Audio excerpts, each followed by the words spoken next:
Oh, Lake Minnewaska. I know something about that one. That's what you're talking about, Andy. I just was at a wedding on Lake Minnewaska. You were? Yeah, in Glenwood there, right on the, we were at the beach club, right? If you look at the city of Glenwood, kind of to the south end of town there, they have a beach club with a big banquet facility. There you go, right there, right? They got a number of stuff on the lake there. Go a little farther south. Maybe not that far. Go up a little bit, right in there somewhere. Beach Resort, right there. That one in red, right there to your right. Like Glacial Ridge Health Systems, I think is a. There's to Peter the north of Sunset. that. It's right there by that little park area. But regardless, so you want me to talk about Lake Minnewaska? Lake Minnewaska is a fantastic, beautiful body of water. You got nestled in two cities. Obviously, you can see you got Glenwood, and then your Starbuck is a smaller town. They have a few, dealerships there. And, we drive through Starbuck when we're going out to my cousin's house out in Hancock area out there. But small town. I was used to get a kick when I was a kid. You drive through Starbuck, and they literally have a buck in town with a star on its head. And it's like, oh, that's original. A lot of farmland around there. So you have a lot of people coming to the lake. What's nice about areas like Minnewaska is that not only do they have the big, beautiful mansions on the lake, I actually have a cousin that has a beautiful home there. And then there's condos now, even being built with marinas and, a few of those things. So if you go to the other side of the lake to the Glenwood, where the exciting side is, that's where you see all the action right in that area there. Lakeside right there. Click Lakeside. That's the one I was talking about. So that's where we went and had my cousin's son got married there, and they pulled up in the boat and the big wedding reception. They were all out on the boat, doing their fist pumping and the music's pumping, and that's how they had the wedding party come to the reception hall. Kind of cool. But anyway, lots of great places to stay, great places to eat, great fishing. And you're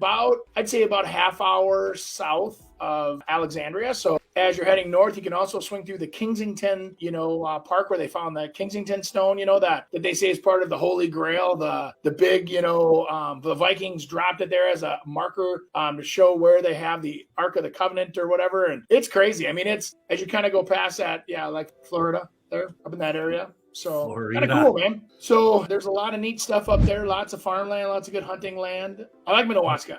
I have a story of Florida. I was there at a bar with a couple of guys, and they have the machine pull tabs. And so I went over there and I put in $20 and I won 800. And so then it was just on the house the whole time. And people said they would vote for me for mayor because I bought pizzas for everyone. Everyone drank and everything. And at the end, I still think I had $600 left over. I know.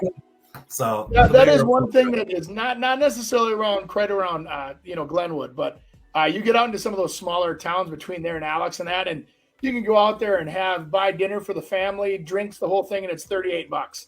It's really nice. Lake Minnewaska brings up.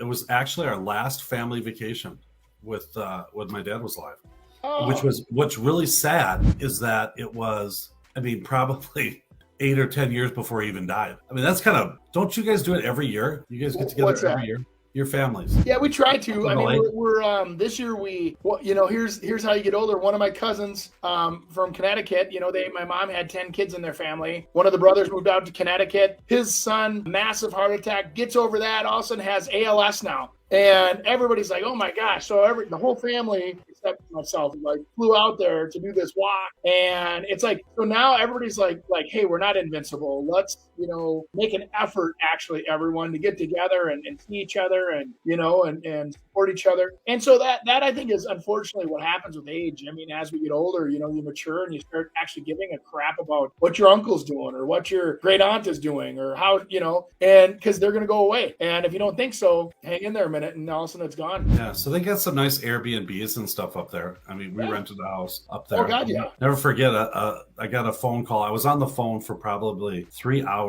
with a client of another agent that had an offer on our house that basically got in the way. And so the buyer said, okay, here's the story. You just stay out of it. I'm dealing with it. You'll get paid, whatever, but I'm just dealing directly with him. And what was interesting about it, it was how the information from realtor to realtor was portrayed to the buyer, from a seller to an agent to another agent to a buyer, and how that changed the whole way. It's like, what? The seller's never said that. I'd never said that. And this lady just kind of made it up because she didn't know what she was doing. And so I ended up being this guy's realtor. We paid that agent just to stay out of the way to be able to get the deal done. That's my number one piece of advice I give to most agents when I'm helping them is I'm like, get out of your own way. Yeah. Your principles, your values, your whatever are important for you, but understand that you're representing their principles, values, and motivations. Theirs. not yours. Yeah, that's what I'm Zach. saying.